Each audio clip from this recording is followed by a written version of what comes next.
তিলোত্তমা আজকে নবান্নেতে মিটিং, তাই তো? আমরা সবাই জানি আজকে নবান্নে দেখা করতে যাচ্ছে আমাদের জুনিয়র ডাক্তাররা, এবং তাদের মূল হচ্ছে 5 দফা। প্রথম হচ্ছে বৈঠক, এবং সেই বৈঠক হবে 30 জনের ঊর্ধ্বে। তো সেটা মেনে নিয়েছেন মুখ্যমন্ত্রী, এবং সেই বৈঠকে মুখ্যমন্ত্রীকে থাকতে হবে। দ্বিতীয়টা হচ্ছে নবান্নের বৈঠকের সরাসরি সম্প্রচার, যেটাতে কিনা একদমই ডেডলি এগেনস্ট। কেন ডেডলি এগেনস্ট? আমরা যখন লোকসভা দেখি, পার্লামেন্টের যে হয় সাংসদদের ভবনে যে সেশনগুলি হয়, হ্যাঁ, তো এগুলি তো আমরা পুরো দেখতে পাই। পুরো অ্যাসেম্বলির পুরো জিনিস আমরা নিউজ চ্যানেল সম্প্রচার করা ডাইরেক্টলি, হ্যাঁ, লাইভ টেলিকাস্ট হয় লোকসভার অধিবেশন, রাজ্যসভার অধিবেশন। তাহলে এখানে এত বড় একটা মিটিং হচ্ছে, যেখানে জন্য নাকি পশ্চিমবঙ্গের প্রত্যেকটা লোক, শুধু পশ্চিমবঙ্গের বলবো না, বিশ্বের সমস্ত বাঙালি তাকিয়ে আছে হাঁ করে যে কি হচ্ছে, কি হবে সেই বৈঠকের ফলাফল। সেই বৈঠকটা যদি লাইভ স্ট্রিম করা হয়, সেখানে মুখ্যমন্ত্রীর এত আপত্তি কেন? এতে পরে কথাটা ডিনাই করা যায়। ঠিক যেমনি অভয়ার মার ক্ষেত্রে বলা হয়েছিল যে না, টাকা অভয়ার মাকে সাদা হয়নি। এই যে মিথ্যা কথাগুলি বলা হয়, লাইভ স্ট্রিম করলে পরে কিন্তু তার দুধ কা দুধ পানি কা পানি চলে আসবে সবার সামনে। তারপরে হচ্ছে 5 দফা দাবি আলোচনা, যেটাতে বৈঠকে মুখ্যমন্ত্রী থাকতে হবে। এবং আরেকটা কথা হচ্ছে, সেটা হচ্ছে যে 5 দফা দাবি, সেটা এই যে 5 দফা দাবি সেটা মানতে হবে। সেটা 5 দফা দাবি মানে কি? প্রথম দাবি, বিনীত গোয়েলকে সরাতে হবে। বিনীত গোয়েল একটা পোস্ট থাকা সত্ত্বেও সবসময় শাসক দলের হয়ে কাজ করেছে। দ্বিতীয় দাবি, অভিষেক গুপ্তা ডিসি নর্থ, তাকে সরাতে হবে। সে বিনীত গোয়েলের ডাইরেক্ট রাইট হ্যান্ড। তারপরে হচ্ছে নারায়ণ স্বরূপ নিগম, যে কিনা স্বাস্থ্য অধিকর্তার আন্ডারে অনেক কাজ করে, এবং ওনাকেও এই জায়গা থেকে সরাতে হবে। চতুর্থ হচ্ছে কৌস্তব নায়ক, স্বাস্থ্য শিক্ষা অধিকর্তা। হ্যাঁ, তো আমরা সেটা ওই দিনও পেয়েছি যে ওইটা ভাঙার জন্য, সেমিনার রুমের পাশের রুমটা ভাঙার জন্য কিন্তু স্বাস্থ্য অধিকর্তার সাথেই কিন্তু সন্দীপ ঘোষের মিটিং ছিল। তো এই 5 দফা দাবিতে মিলছে আমাদের জুনিয়র ডাক্তার। জানি না সেই মিলের ফলাফল কি হবে, মিটিংটা আদৌ হবে কিনা, কারণ লাইভ স্ট্রিম করতেই লাগবে। যদিও কালকে রাত্রে মুখ্যমন্ত্রী বলেছেন যে ওদের সব দাবি কি মানতে হবে? হ্যাঁ, মানতে হবে, কারণ নাহলে যে কোনো সময় যে কোনো কথা ঘুরিয়ে নেওয়া যায়। আচ্ছা, চালানের কথাটা উঠেছিল লাস্ট সুপ্রিম কোর্টে, চালান নেই। চালানের কথার সামনে দেখা গেল যে হ্যাঁ, চালানটা নাকি হাইকোর্টে প্রডিউস করা হয়েছিল, হাইকোর্টের ফাইলের সাথে চলে গেছে। সেই হাইকোর্ট থেকে সেই চালানটা আনতে হবে বা আনানো হবে। আজকে সকাল থেকে ইডি বিভিন্ন জায়গায় রেড করেছে। সন্দীপ ঘোষের শ্বশুর, মানে পুরনো বাড়ি, মানে শ্বশুর বাড়ি, আদি বাড়ি, শ্বশুর বাড়ি মিনস সন্দীপ ঘোষের শ্বশুর বাড়ি, সন্দীপ ঘোষের বাবার বাড়ি, পৈতৃক বাড়ি। তাছাড়া যাদের সাথে সন্দীপ ঘোষ যে ট্রেডার্সদের সাথে টেন্ডার ডিল করতো, ওদেরকেও সাথেও ইডি রেড করেছে। একটা হচ্ছে চন্দন লৌহ ফ্ল্যাট, সেখানে বিভিন্ন মেডিকেল ইকুইপমেন্ট যেটা আর্জি করে সেটা উনি সাপ্লাই করে। সে মেডিকেল ইকুইপমেন্ট সাপ্লাইয়ের মধ্যে প্রচুর কারচুপি আছে। নর্মাল দাম থেকে অনেক বেশি দাম দিয়ে আর্জি মেডিকেল হসপিটাল সেই ইকুইপমেন্টগুলি কিনেছে। সেই ওদের ফ্ল্যাটেও হানা দেওয়া হয়েছে। তারপর একটা ইম্পর্টেন্ট কথা বেশি এসেছে, যেটা হচ্ছে সঞ্জয় রায় ছিল নেক্রোফিলিক, মানে সব দেহর সাথে তার সেক্সুয়াল হারকাতে করার একটা, তার মধ্যে একটা বাসনা কাজ করত। তার ল্যাপটপ মোবাইলে প্রচুর এরকম ফটো পাওয়া গেছে, এটা কিনা এই ধরনের ফিলিং বয়ে আছে। পয়েন্ট টু বি নোটেড, সেই দিন সেই রাতে ও সোনাগাছিতে গেছিল এবং চেতলাতে গেছিল, দুটোই কিন্তু রেড লাইট এরিয়া। সেখানে যাওয়া সত্য সে কিন্তু কারোর সাথে সহবাস করেনি। সে বাইরে দাঁড়িয়ে নোংরা কথা বলছিল, সে বাইরে দাঁড়িয়ে তার গার্লফ্রেন্ডের সাথে ফোনে কথা বলছিল, তার গার্লফ্রেন্ড তাকে নোংরা ভিডিও সেন্ড করছিল, কিন্তু সে কিন্তু সহবাস করেনি। অথচ সহবাস করেনি, তারপরে সে আবার সে হসপিটালে এসেছে। যে বন্ধুকে নিয়ে গেল তার সাথে বসে ড্রিঙ্ক সব করলো, সহবাসটা করেনি। আসার পর হসপিটালে সে ডাইরেক্ট ওটিতে গেল। বন্ধু বারবার বলছে চল চল চল, ও বলছে দাঁড়া দাঁড়া দাঁড়া, যাবো, যেন কিছুটা খুঁজছে। এবং অন্য দিনের তুলনায় সে কিন্তু ভীষণ খুশি ছিল। সেটা তার বন্ধু যে টাইম পাস ওই দিন সারা রাত্র করেছে ওর সাথে, মানে 3-4 রাত পর্যন্ত, এবং পরের দিনও যার সাথে ওর কথা এবং টাইম পাস হয়েছে। তাহলে সে ওইখানে গেল, যে উদ্দেশ্যে মানুষ রেড লাইট এরিয়াতে যায় সেখানে গেল, কিন্তু সেই কাজটা সে করলো না।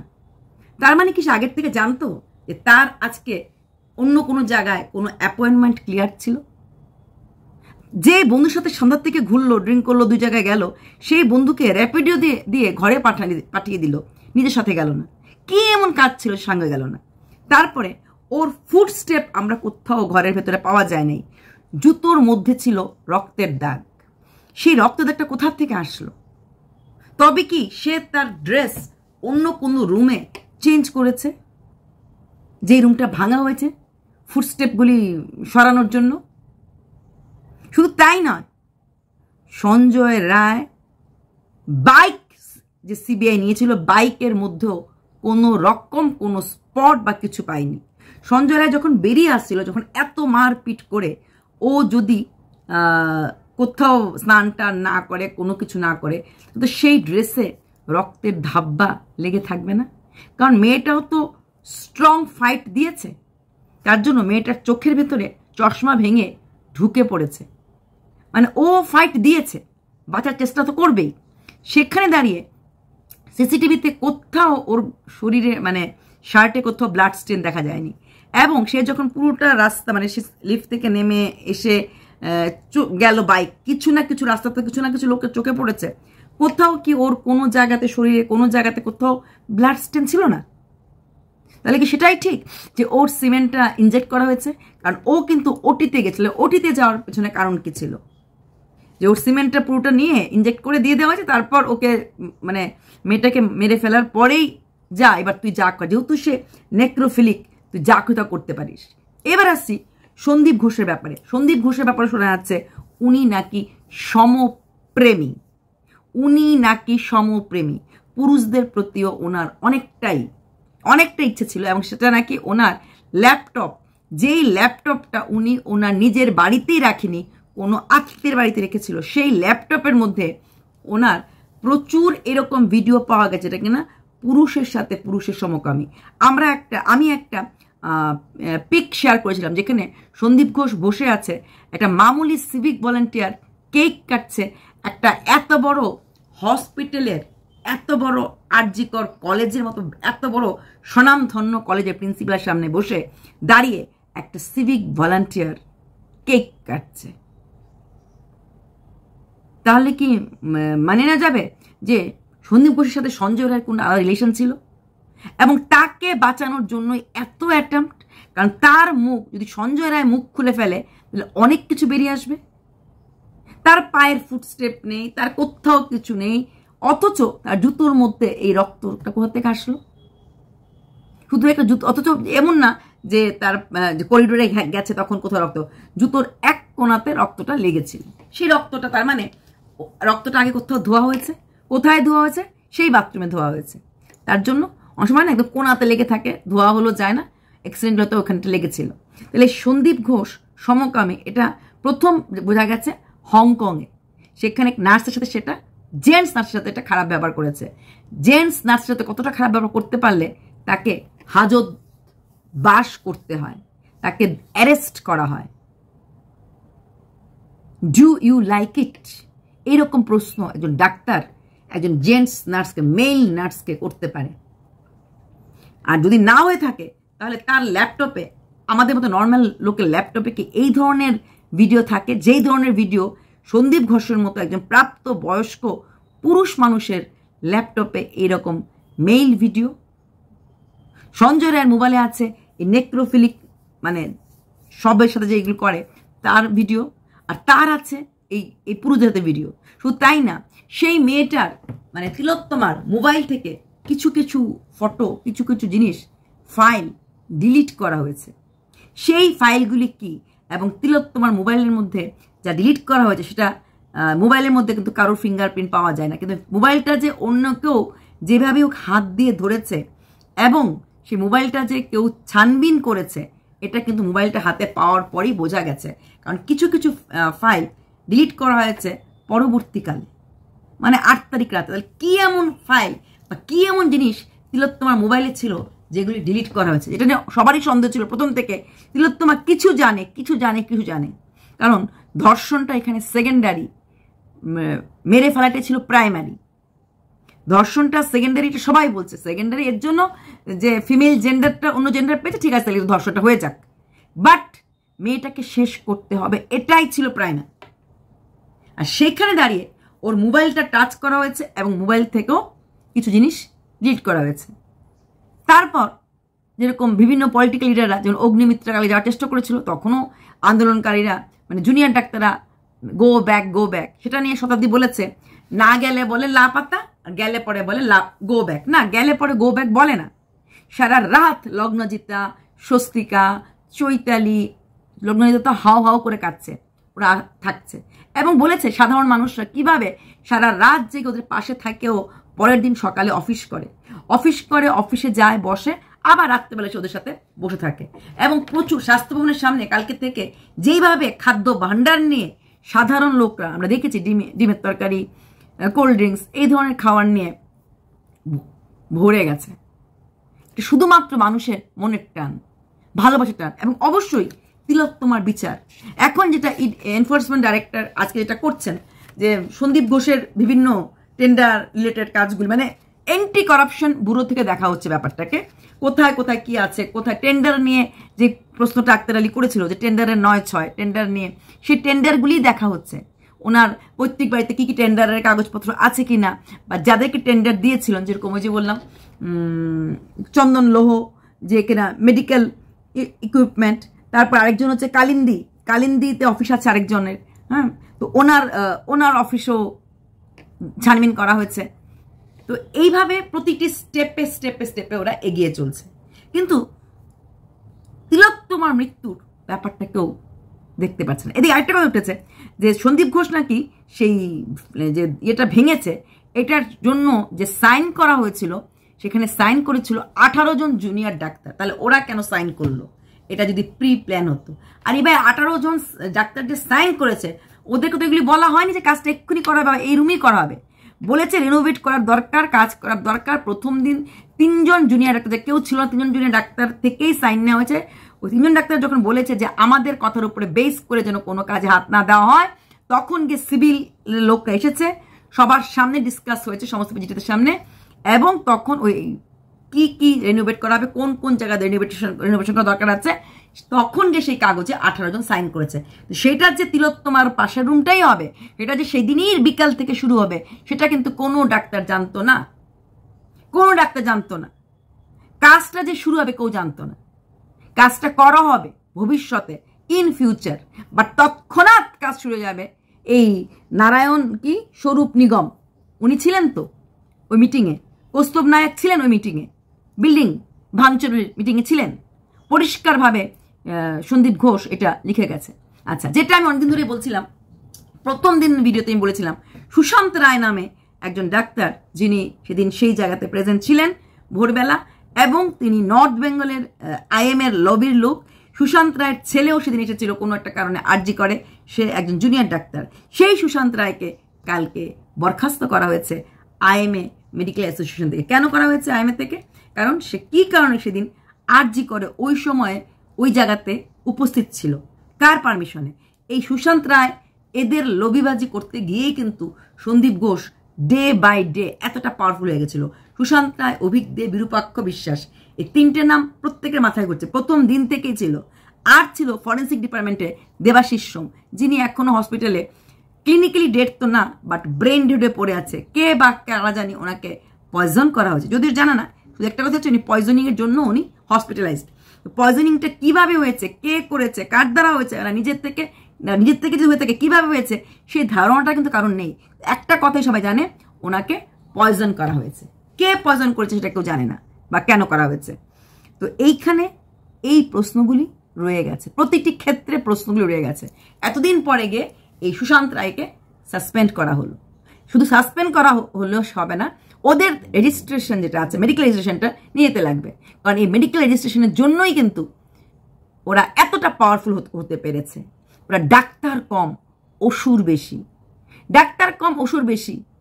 জুনিয়র ডাক্তারদের যদি এখন কাজে জয়েন করতে হয়, জানি না আমাদের তিলোত্তমা বিচার পাবে কি পাবে না।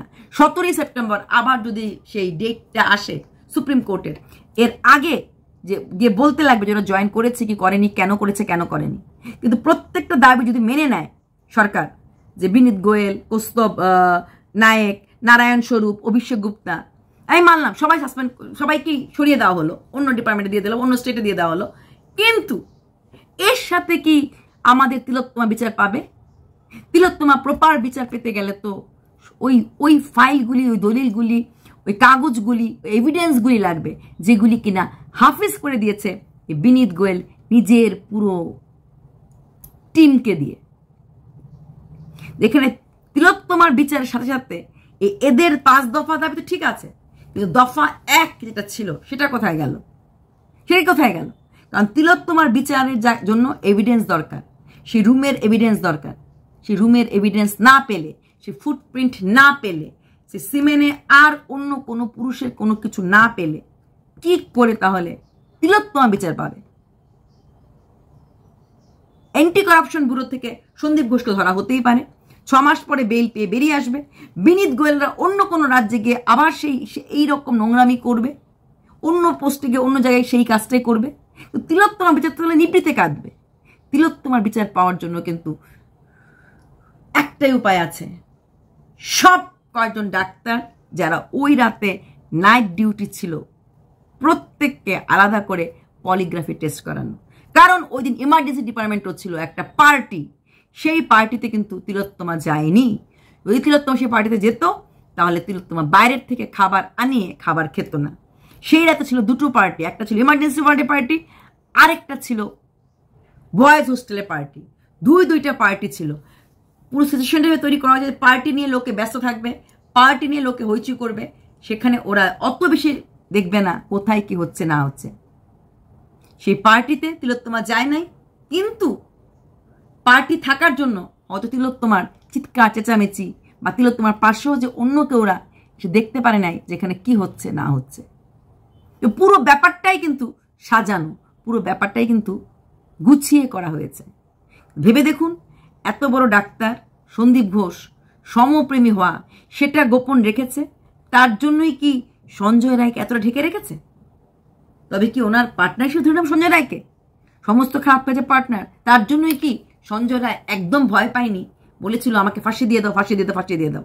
এবং ধ্রুব রাটির একটা ভিডিওতে দেখলাম ও ডাইরেক্ট বলেছে যে যারা এরকমভাবে রেপিস্ট হয় এরা কখনোই যে ক্রাইম করার জন্য অনুতাপ পস্তাবা থাকে না।